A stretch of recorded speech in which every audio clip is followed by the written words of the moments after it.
Hello, this is Mike with Certified Yamaha, and today we're going to go over some of the Waverunners for a quick little orientation in case your Waverunner was delivered to your dock while you were not there.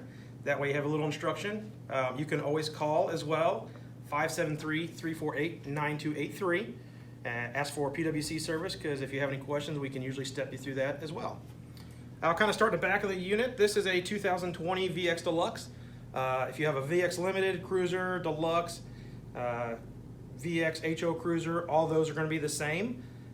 Might have different horsepower, but all the features and benefits are the same. In the very back here, you have a step that flips down, springs back up. That's for boarding the vessel when you've been in the water. You have a handle right here you can hold on to. Your D-ring right is going to be right here for tying up to docks, as well as pulling skis, tubes, anything to that nature. Underneath the seat, you'll have a lever right here that you pull to open that up. There is a dry compartment underneath the seat. As long as you have that lid on good and tight, it does stay dry. Down inside the compartment here, you have your battery, which is located just to the side here.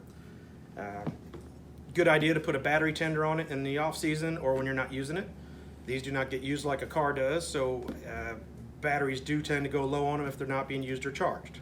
The main motor compartment seat pops up the same way. Inside here, you'll have an oil dipstick. Right towards the back here, it's actually in yellow on this model. You'll pull that dipstick out. There's two little dots on it. As long as your oil level's in between those two dots, you're good to go. Other than that, there's not a whole lot I'd mess with while it's under warranty inside the motor compartment. Inside the glove box, you'll have a lanyard. You'll also have an owner's packet that will be most likely in the front of the unit. Inside your owner's packet, you'll have an owner's manual, a Freshwater Flush, and then if your model has it, you'll also have a remote system to govern and lock the unit. Lanyard-wise, this goes around your wrist or to your life jacket. That way if you fall off or get off the unit while it's running, it'll kill it. It plugs in right on top here. Once that's locked in, you have your start button on top here, your stop button right there. You hit your start button, you just hit it and hold it till it starts. Should only take a couple of seconds. Once it fires up, you're going to already be in neutral. And so you have your lever here is your neutral and reverse, and your lever on the right side is your throttle. So you start up in neutral, you can bump this right throttle, it'll go forward, and you'll start moving forward. If you bump this throttle, it'll put you back in neutral. If you pull this back, and then as you pull back, it'll go into neutral and then put you in reverse. As you apply throttle in reverse, it'll give you a throttle in reverse. Once you let go of that throttle in reverse, it'll go back to neutral, and then you'll have to bump the forward again to go forward.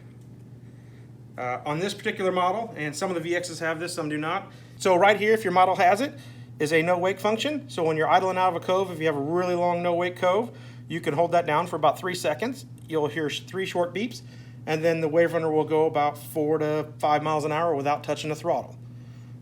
When you're ready to take off, you can hit the throttle and just take off. You can hit that button again to disengage it if you're coming into dock, or you can even hit your reverse and neutral lever, and that'll disengage it as well.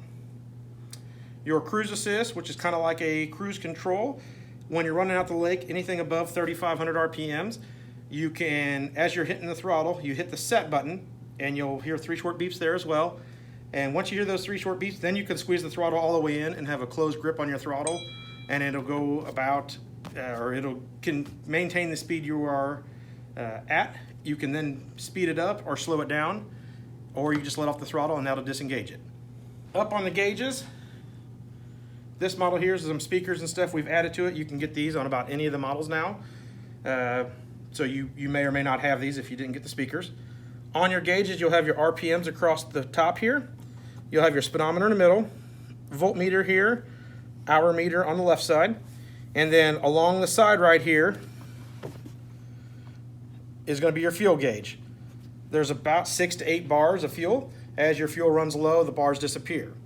Now you do have a 18-gallon fuel tank on this model here, and when it gets down to, it starts beeping at you and flashing at you. It'll beep for 20 seconds. Once that's done, after 20 seconds, the beep will go away, but it will still flash. You roughly have about 20 minutes of drive time left of fuel when that goes off. So when that beeps, start looking for some fuel. Up front up here, That lever pulls open, the hood will actually go all the way up and then lock into the up position if you want it to lock up there. In the front of the Waverunner, you'll have a fire extinguisher. This one does not have it yet, but if yours has been delivered to you, you will have a fire extinguisher up front. This is a semi-dry compartment. Water can get into it, so make sure that if you're putting anything that cannot get wet, make sure it's in a plastic bag or wrapped up, because water can get in there. Also up front, fuel and everything goes in right over here. Be careful when you open this cap up. If you've been riding stuff, it'll have a little bit of pressure on it. I always open it a little bit, let it breathe, and then take it off the rest of the way. It does have a chain on there, but they can pop off if you spin the cap open real fast. When you're gassing up, be careful. You cannot, if you're doing it yourself, and put the gas nozzle in like at a gas station, go easy with it because it vents through that same hole. If you squeeze down real hard, it'll want to shoot back out on you. So just be careful when fueling it up.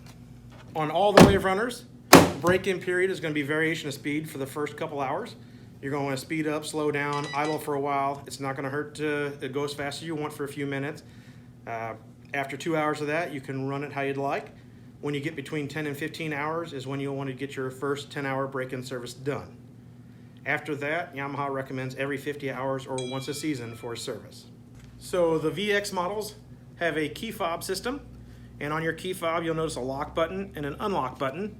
And the way that works is that you can hit the lock button, it'll beep at you, the unit will lock, you cannot start it until you unlock it with the same key fob.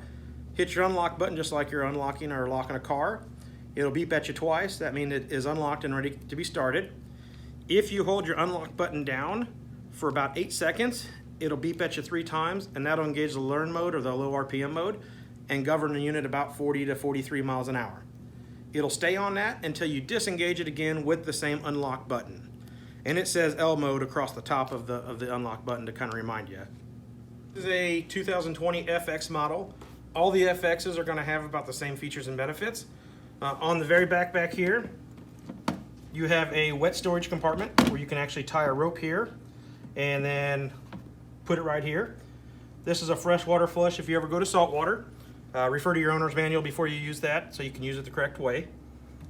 On this particular model, it does have a little different step on it. It's flat, it does go deeper, and you have a handle right here and right here to get back up on. The glove box is a dry compartment as well. This rubber grommet right here goes over the top of the glove box that holds it down, and it has enough padding on it that it is supposed to stay dry. On the FX models, you have a tilt feature. You pull that out, and you have 5 different notches you can put the handlebars in. Just make sure when they're nice and new, they're a little stiff, so when you find a spot, you lock that in so it doesn't move on you. Over here, you have trim, so you can trim your nose up or down. Anytime you shut it off and restart it, that'll go back into the neutral position. Once you take off, you can then bump your trim up or down, and there is an indicator on the gauges itself. Up front, the storage compartment opens right there. Fire extinguishers up front, the same as this one here. Your fuel and everything is over on the outside, right there. And then on the gauges on this one here, they are touchscreen display, and you can set up rider profiles as well as RPMs and limit the speeds. Best thing is to look at your owner's manual for that, and if you have any questions, I can give you the pages for those. On the EX models, there are 3 different models. There's a standard EX with no reverse.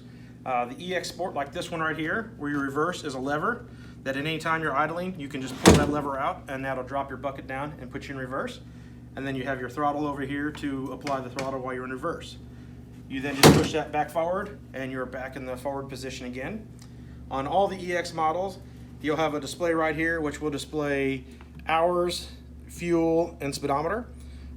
Usually when you shut it off, it'll scroll through each of those to let you know what they are. And thanks everybody. Once again, my name is Mike. I work in the service department at Storage Yamaha. We do have 2 water locations, one at the 20-mile marker, the Storage Port 20 location, and then we're the same cove as Margaritaville at the 26-mile marker location. Either location can help you out if you're closer to one or the other. Call and ask for PWC service. Me or one of the other guys will help you out. Anyway, if there's anything I didn't cover that you have any questions on, give us a shout. Refer to your owner's manual. If you can't get a hold of me, get a hold of your sales guy. We're here to help you. We try to do a one-on-one orientation with everybody, but we understand all the circumstances. Sometimes you can't. Thank you, and you have a great day.